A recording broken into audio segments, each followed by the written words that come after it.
I never thought I'd be an addict. I never thought I'd get caught. I thought I was smarter than everybody else.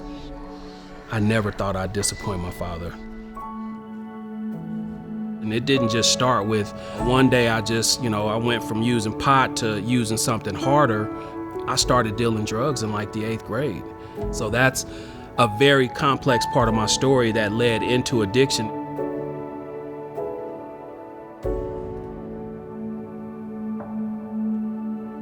My dad decided to leave Vegas and move to Northern California. And I remember my dad saying to me, you got to get out of the house. Like, you need to go outside and do something. And there was this group of kids that lived right around the corner from me. And to me, they were like thugs. They were bad.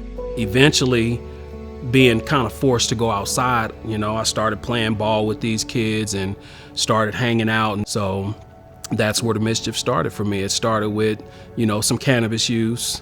And before you know it, I'm like knee deep in everything. At that point, I was lost in the sauce. That was it. Like, it was all that was around me. It was all that anybody was doing that I was connected with. So that was pretty much it. I remember one morning getting ready to leave for school, and my dad was in his normal post at the head of the table with his coffee, and he holds up a bag of rocks, crack cocaine. He hands it back to me. And he asked me, he says, you know what the only 2 outcomes for this are, don't you? And I kind of nodded my head, yes. And he made me say them out loud. And that was either dead or in jail. I graduated high school on the honor roll, but I lived a double life. After school, I was a drug dealer.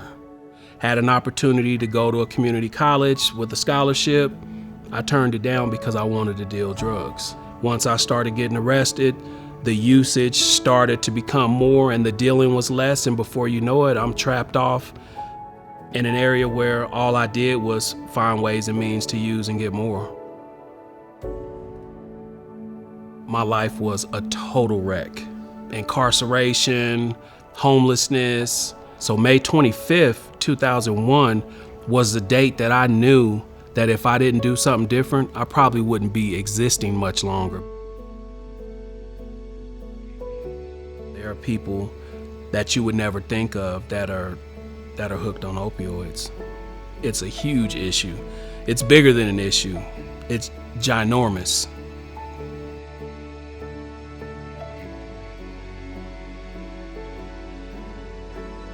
There is hope, and it's all about what you're willing to do. If you will allow us to help you as an organization and me as a peer support specialist, we can get through this together. That's why I do what I do. Because I know what it's like to be on the other side of it. From Park Place to the park bench. It affects everybody.